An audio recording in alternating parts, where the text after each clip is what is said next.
Hi friends, இன்றைக்கி நாம் ஒரு மிக மிக ஆரோக்கியமான அதே சமயத்தில் வித்தியாசமான சுவையான ஒரு வெண்பொங்கல் பார்க்க போகிறோம். ஆமாங்க, பார்த்தனே நீங்கள் தெரிஞ்சிருப்பீங்க. பாருங்கள், சிகப்பரிசியும் வச்சு பாசிப்பருப்புக்கு இதில் பச்சை பயிரை வச்சு நம்ம செய்ய போகிறோம். அதுலேயும் ஸ்பெஷலாக முளைப்பு வந்தது, இளம் முளைப்பு, ஒரு நாள் வந்த முளைப்பு.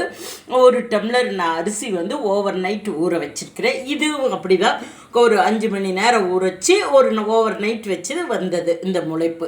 மீதியெல்லாம் வழக்கம் போல் ஜீரகம், மிளகு, காஞ்ச மிளகாய், கருவேப்பிலை, முந்திரி, பெருங்காயம் மட்டும் வைக்க மறந்துட்டேன். தேவையான அளவு உப்பு, நெய் போட்டுக்கலாம் தாளிதம் செய்ய.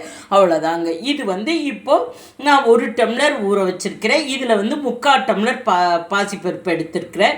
இப்போ இதை நம்ம நல்லா 4 டம்ளர் எப்பவும் பொங்கலுக்கு வைக்கிற அதே அளவு, அதை விட 1 டம்ளர் சேர்த்தி வச்சாலும் சரி, 7லேருந்து 8 சவுண்டு விடணும். இந்த அரிசியெல்லாம் அவ்வளோ சீக்கிரம் நம்ம பச்சரிசி மாதிரி வேகாது.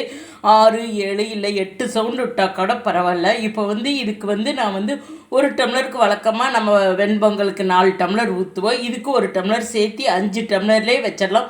கொஞ்சம் பொங்கல் லூஸாக இருந்தால் கூட ஆறுறப்ப இறுகிடும். இப்போ இதை நான் இப்போ குக்கர் அடுப்பில் வச்சுட்டே ஆகிட்டுருக்குது, தண்ணி வச்சுருக்கிறேன். இப்போ நான் இந்த அரிசியும் பருப்பையும் கொஞ்சம் உப்பு, பெருங்காயம் போட்டு வேக வச்சுட்டு அப்புறம் நம்ம பொங்கல் ப்ரொசீஜர் பார்க்கலாம். ஃப்ரெண்ட்ஸ், பார்த்தீங்களா, இது 7 சவுண்டு விட்டே வேகலை. திரும்ப நான் 4 சவுண்டு விட்ட பின்னால் தான் வெந்தது. இப்போ தாளிதம் பண்ண ஒரு 2 ஸ்பூன் அளவுக்கு நெய் கொஞ்சம் கெட்டியாக இருக்குது வச்சுருக்கிறேன். இப்போ தாளிதம் செய்து நம்ம அந்த பொங்கலுக்குள்ளே போடலாம். ஃப்ரெண்ட்ஸு, வழக்கம் போல் பெருங்காயம் போட்டு ஜீரகம், மிளகு, காஞ்ச மிளகாய், கருவேப்பிலந்தலை, முந்திரி போட்டிருக்கேன். கொஞ்சம் இஞ்சி சொல்ல மறந்துட்டேன், இஞ்சி தட்டி போட்டிருக்கேன். இப்போ நம்ம சாதத்தில் போட்டு நல்லா கிளறலாம். ஃப்ரெண்ட்ஸ், பார்த்திங்களா, நம்மளோட ஃபைனல் ப்ராடக்ட்டு பச்சை பயிரும் சிவப்பு அரிசியும் போட்ட வெண்பொங்கல் ரெடி ஆயிடுச்சு.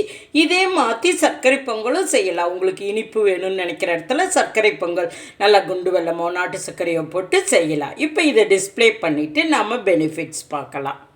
ஃப்ரெண்ட்ஸ், பாருங்கள், நம்மளோட ஃபைனல் ப்ராடக்ட் என்ன அழகாக வந்திருக்குது. மாற்றி யோசின்னு சொல்கிறாங்க. நம்ம ரெகுலராக வெண்பொங்கல் பச்சரிசி பாசிப்பருப்பில் செய்வோம். இது பாருங்கள், சிகப்பு அரிசியிலே பச்சை பயிறு, முளைப்பு பச்சை பயிர் போட்டு செஞ்சுருக்கிறேன். எவ்வளோ சத்து, பார்க்குறப்பவே நமக்கு சாப்பிடணுன்னு டெம்ப்ட் இருக்குது.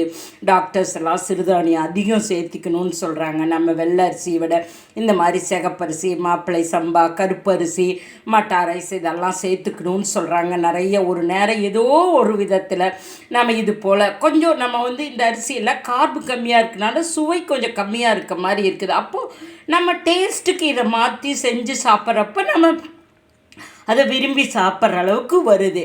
இதே போல் இப்போ இதனோட பெனிஃபிட்ஸுன்னு பார்க்குறப்ப அதாவது ஒவ்வொரு இந்த அரிசியில் இருக்கிறத விட 10 மடங்கு அதிக ஆன்டி ஆக்சிடென்ட் இருக்குது.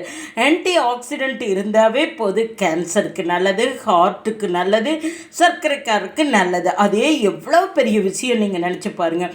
இதை ஒரு பாயாசமாவோ புட்டாவோ எதுவோ செய்து சாப்பிட்லாம். இனிப்பு வேணுங்கிறவங்க இதே அரிசியில் நம்ம சர்க்கரை பொங்கல் மாதிரியும் செய்யலாம். இப்போ இது நான் காரம் மாதிரி செஞ்சுருக்கிறேன். அதே போல் நம்ம அந்த வெள்ளை பச்சரிசியில் செய்கிற அளவுக்கு குலைவு வராது. இது என்ன வந்தாலும் பாருங்கள், நான் 7 சவுண்டு விட்டு வேகலை.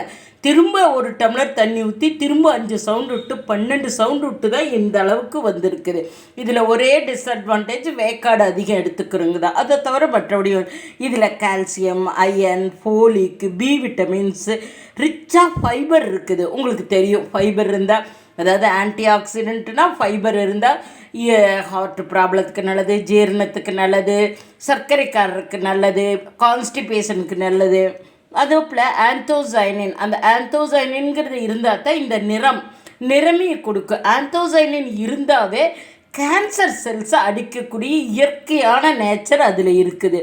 அதே போல் டயபெட்டிஸ்க்கு ரொம்ப நல்லது. ஆஸ்மாவை இது கண்ட்ரோல் பண்ணுதுன்னு சொல்கிறாங்க. அதே காரணம் இதில் மெக்னீஷியம் எல்லாம் இருக்கிறது தான் காரணம். அதே போல் இதில் ஏன் ஜீரணத்துக்கு நல்லதுன்னா டயட்ரி சாலிபிள் ஃபைபர் இருக்கிறது நல்ல ஜீரணத்துக்கு நல்லதுன்னு சொல்கிறாங்க. அதே போல் கெட்ட கொழும்பு, ஹார்ட்டு சம்மந்தம் எப்படின்னா கெட்ட கொழுப்பு கரைச்சி நல்ல கொழுப்பு அளவை அதிகமாகுது. அதே போல் ட்ரை கிளிசரைட் லெவலை நார்மலாக வச்சுக்குது. இவ்வளோ இருக்கிறப்போ உங்களுக்கு வெயிட் லாஸ்க்கு இது நல்லது. ஏஜை இது தள்ளி போடுது.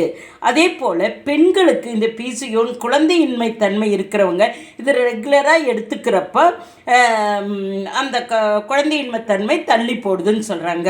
அதே போல் இதில் கால்சியம் எல்லாம் இருக்கிறனால எலும்புக்கு நல்லது. ஸோ நீங்களும் இது மாதிரி ஒரு முறை சிகப்பு அரிசி, பாசிப்பயிரும் உங்களுக்கு பச்சைப்பயிரும் தெரியும், அதுவும் அழகான புரோட்டீன் நிறைந்த ஒரு பருப்பு வகை. நீங்களும் இது மாதிரி செஞ்சு உங்கள் வீட்டில் இருக்கவங்கள அசத்துங்க. உங்களுக்கு ரொம்ப பிடிச்சதுன்னா வேனிஸ் ஃபேக்டை உங்கள் ஃப்ரெண்ட்ஸோட ஷேர் பண்ணுங்கள். நன்றி, வணக்கம்.